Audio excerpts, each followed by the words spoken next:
A paz de nosso Senhor Jesus Cristo.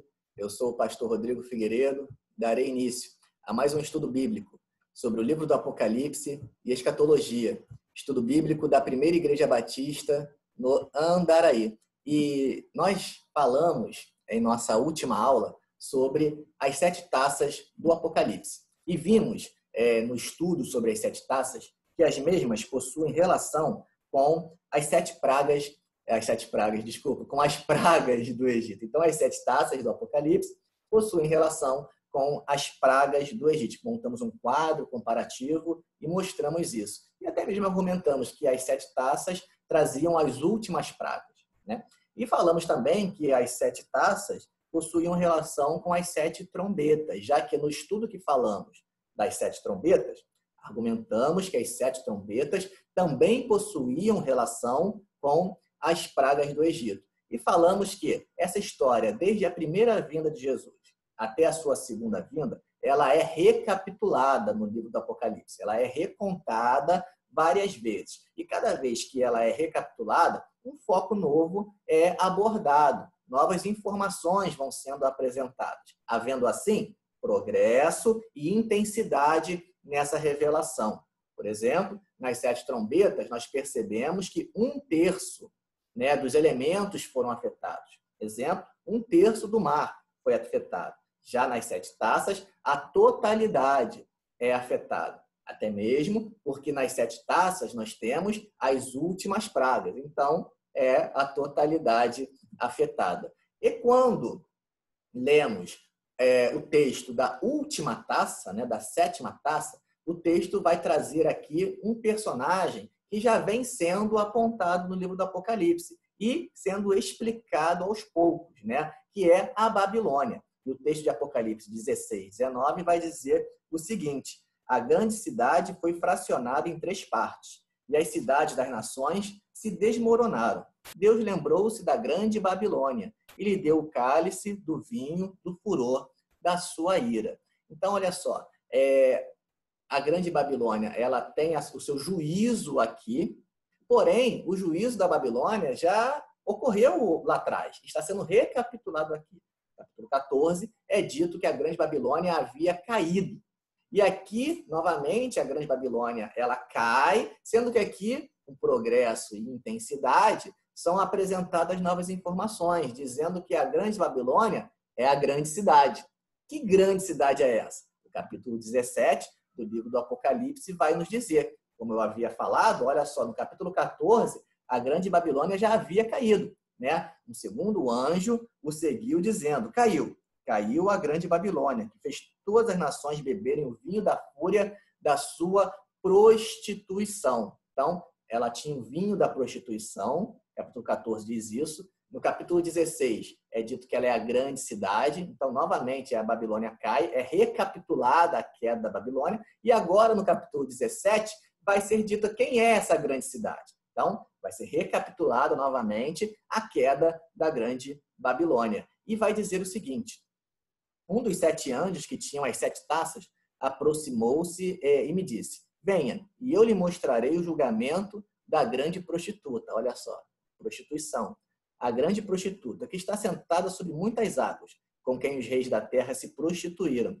Os habitantes da terra se embriagaram com o vinho da sua prostituição. Então, o texto agora, no capítulo 17, vai apresentar essa grande cidade que tem o vinho da prostituição como sendo uma mulher, uma prostituta, uma meretriz, sentada sobre muitas águas, que a interpretação virá mais à frente, que são povos, também sentada sobre uma besta, e o texto vai nos apresentar quem é essa grande cidade. E lembrando que prostituição não é necessariamente a relação sexual, tá? Ele faz referência à relação sexual, mas para apresentar uma realidade espiritual, uma prostituição espiritual, tá bom? Então, o texto vai continuar tratando sobre esse tema, sobre a grande prostituta, que é o tema da aula de hoje, quando essa grande cidade que caiu vai ser apresentada no livro do Apocalipse. Então, do verso 3 em diante, vai dizer o seguinte: então, o anjo me levou no espírito para um deserto. Ali, vi uma mulher montada numa besta vermelha, que estava coberta de nomes blasfemos. e que tinha 7 cabeças e 10 chifres. A mulher estava vestida de azul e vermelho e adornada de ouro, pedras preciosas e pérolas. Segurava um cálice de ouro cheio de coisas repugnantes e da impureza da sua prostituição. Então, a mulher está bem vestida, bem arrumada, ela possui pérolas, ela possui, né, uma taça de ouro em suas mãos.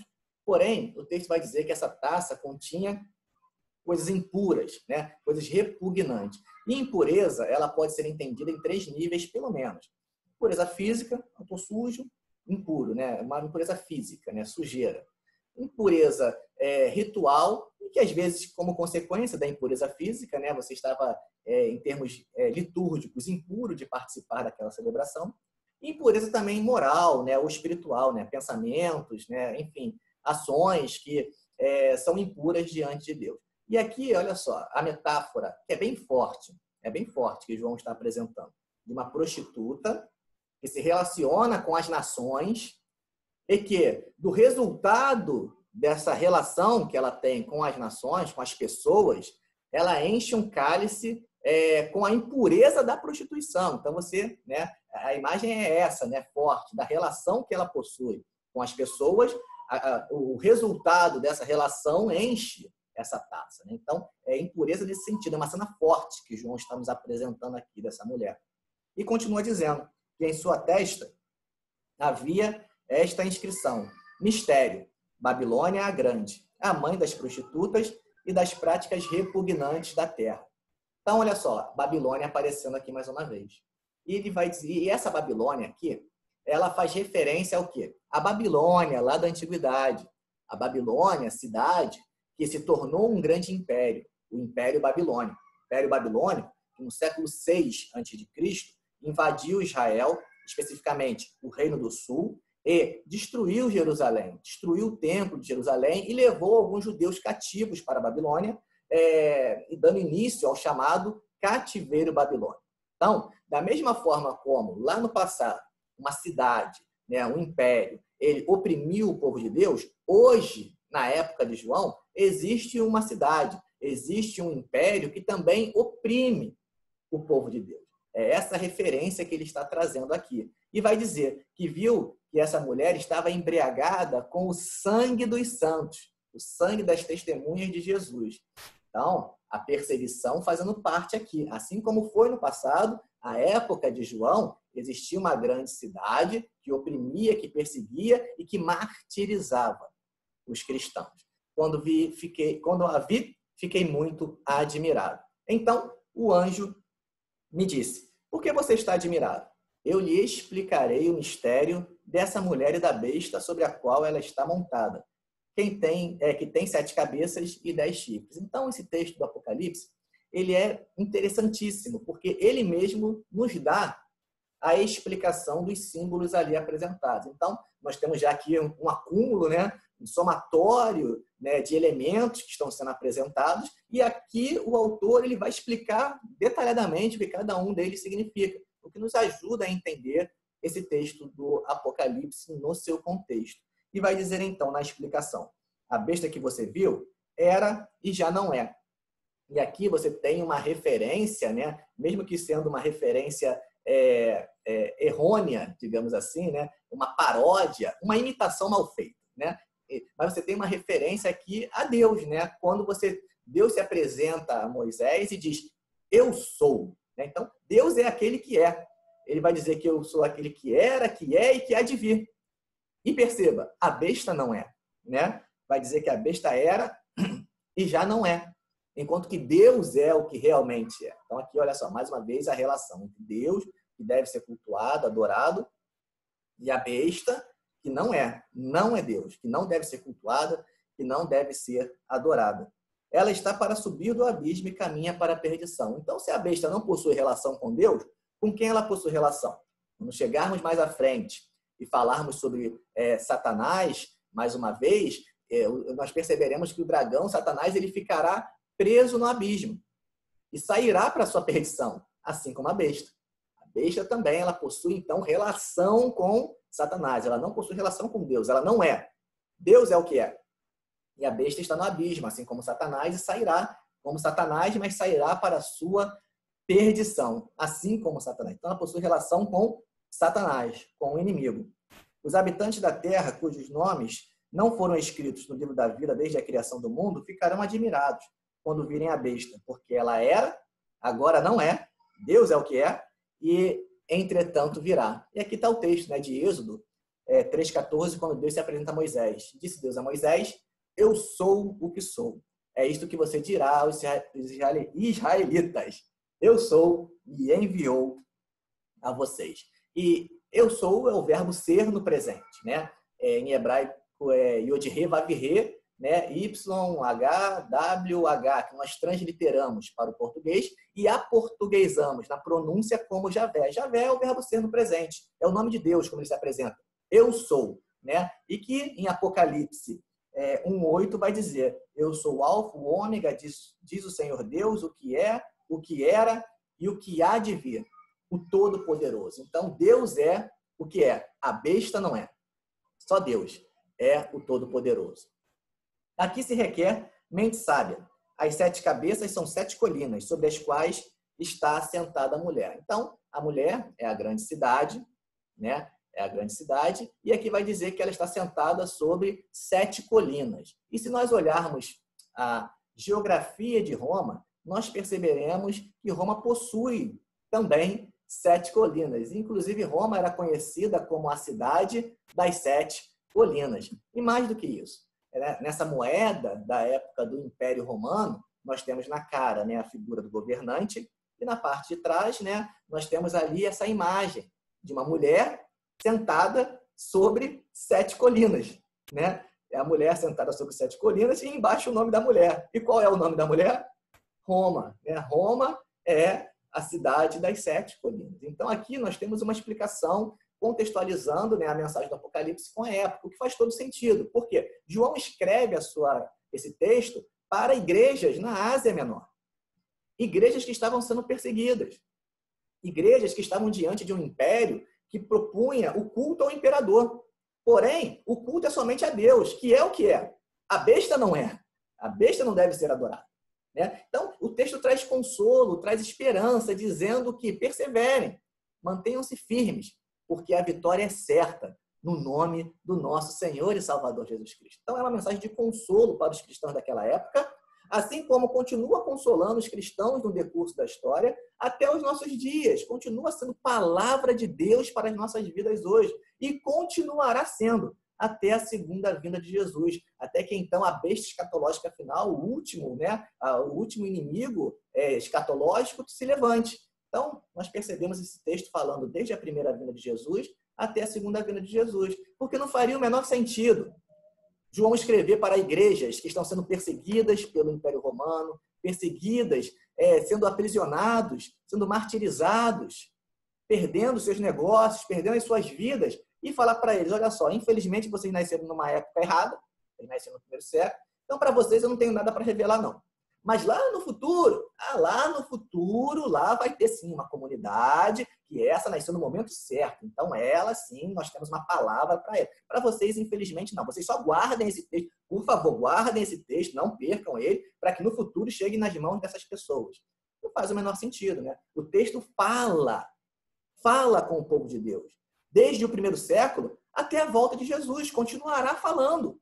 É palavra de Deus e que é atemporal, independente do tempo. Passado, presente e futuro. Foram os níveis de leituras que a gente propôs aqui. Então, a gente consegue contextualizar aqui tranquilamente como uma mensagem direcionada para os primeiros ouvintes que ouviram o texto, para os primeiros leitores que leram o texto. A mensagem faz sentido para eles, que traz consolo, que traz esperança, que ajuda eles a perseverarem em meio às suas lutas. Assim como continua trazendo consolo, esperança e nos ajudando a perseverar hoje, em 2020. E continuará assim até a volta do nosso Senhor Jesus Cristo. Então, a mulher sentada sobre as 7 colinas, a cidade de Roma. Mas não é simplesmente Roma geograficamente. São também 7 reis, ou seja, é uma dimensão política. É uma dimensão de um governo que está a serviço do dragão. São também 7 reis.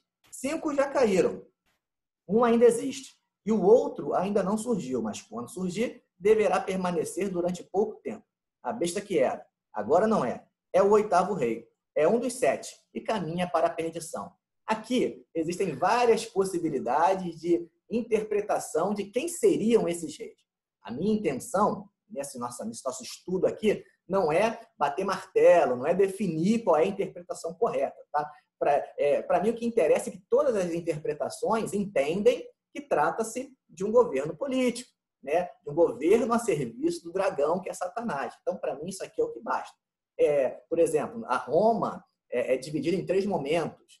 A monarquia romana, a república romana e o império romano. E na monarquia romana, você teve exatamente 7 reis. Então, indicando aqui essa dimensão de governo. Existem outras possibilidades de interpretação. Não quero definir aqui qual é a correta. Eu vou apresentar uma como exemplo para tentar contextualizar esses 7 reis. O que interessa é que é um governo político a serviço do dragão, tá bom? E nós temos no período terceiro de Roma, né, monarquia, república e império, no período do império, na época em que o texto de Apocalipse foi redigido, nós temos esses imperadores: Otávio, Tibério, Calígula, Cláudio, Nero, Galba, Otão, Vitélio, Vespasiano, Tito e Domiciano. Percebam que Galba, Otão e Vitélio governam apenas alguns meses. São 3 imperadores que se sucedem rapidamente, não chegam a se estabelecer. Eles governam por alguns meses somente. Assim, uma possibilidade de interpretação dialogando essa realidade do primeiro século com o texto é a seguinte: 5 já caíram: Otávio, Tibério, Calígula, Cláudio e Nero. Não são contados esses que passaram rapidamente, não chegaram a se estabelecer propriamente no Império. Para quem entende dessa forma, tá? Essa aqui é uma possibilidade. O 6º, um ainda não existe: Vespasiano. Um ainda existe, desculpa, Vespasiano. Porque a dinastia que começa com Vespasiano é a que vai ter depois Tito e Domiciano. Então, ainda existe essa dinastia. Tá? O outro ficará por pouco tempo. Tito só governa de 79 a 81. E, por fim, a besta é o 8º rei, Domiciano, que estaria de acordo com as perseguições que Domiciano fez em relação aos cristãos e também a solicitação de Domiciano de culto à figura do imperador. Então, você consegue harmonizar dessa forma. Mas, como eu disse, eu não quero aqui definir, né? Bater martelo. Isso aqui é uma possibilidade, existem outras também. Os 10 chifres que você viu são 10 reis, que ainda não receberam reino, mas que por uma hora receberão autoridade como rei, juntamente com a besta. Governo político, né? Eles têm um único propósito: darão seu poder e sua autoridade à besta. Guerrearão contra o cordeiro, mas o cordeiro os vencerá, pois é o Senhor dos senhores e o Rei dos reis, e vencerão com eles os seus chamados, escolhidos fiéis. Então aqui está a mensagem do Apocalipse, né? Olha só, eles estão aí, eles podem perseguir, eles podem te aprisionar, eles podem até te martirizar. Porém, no final, valerá a pena você perseverar por causa do nome do Senhor Jesus Cristo. Eles vão guerrear contra o Cordeiro, mas o Cordeiro vencerá. E com o Cordeiro, vocês também vencerão. Então, essa é a mensagem que o Apocalipse está trazendo para essas igrejas do primeiro século, as igrejas no decurso da história, para cada um de nós hoje, e continuará anunciando até a volta de Jesus. Então, o anjo me disse: as águas que você viu, onde está sentada a prostituta, são povos, multidões, nações e línguas, que nós já comentamos anteriormente, né? A extensão do Império Romano. A besta e os 10 chifres que você viu odiarão a prostituta. Eles se levantarão, eles a levarão, à ruína, e a deixarão nua. Comerão a sua carne e destruirão com fogo. Pois Deus colocou no coração deles o desejo de realizar o propósito que ele tem, levando-os a concordarem em dar à besta o poder que eles têm para reinar até que se cumpram as palavras de Deus. Então, nós temos aqui agora as próprias contradições internas do Império Romano e as suas relações levando à sua decadência, né?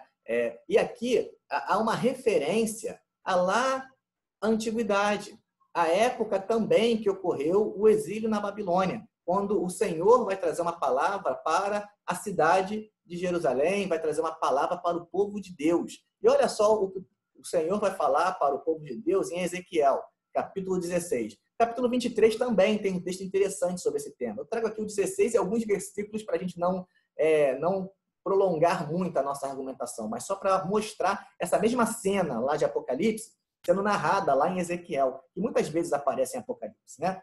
Olha o que diz o Senhor falando para Israel naquela época. Por isso, prostituta. Olha como ele chama Israel. Prostituta. Assim como lá também Roma vai ser chamada de prostituta, né? Assim, prostituta. Ouça a palavra do Senhor. Assim diz o soberano Senhor, por você ter desperdiçado a sua riqueza e ter exposto a sua nudez em promiscuidade com os seus amantes, e por causa de todos os seus ídolos detestáveis e do sangue dos filhos dado a eles, por esse motivo, vou ajuntar todos os seus amantes, com quem você encontrou tanto prazer, tanto os que você amou como aqueles que você odiou. Eu os ajuntarei contra você de todos os lados e a deixarei nua na frente deles. E eles verão toda a tua nudez, né? Eu a condenarei ao castigo determinado para as mulheres que cometem adultério e que derramam sangue. Trarei sobre você a vingança de sangue da minha ira e da indignação que o meu ciúme provoca. Depois eu a entregarei nas mãos de seus amantes, e eles despedaçarão os seus outeiros e destruirão os seus santuários elevados. Eles arrancarão as suas roupas e apanharão as suas joias finas e a deixarão nua. Trarão uma multidão contra você, a qual a apedrejará, e com as suas espadas a despedaçará.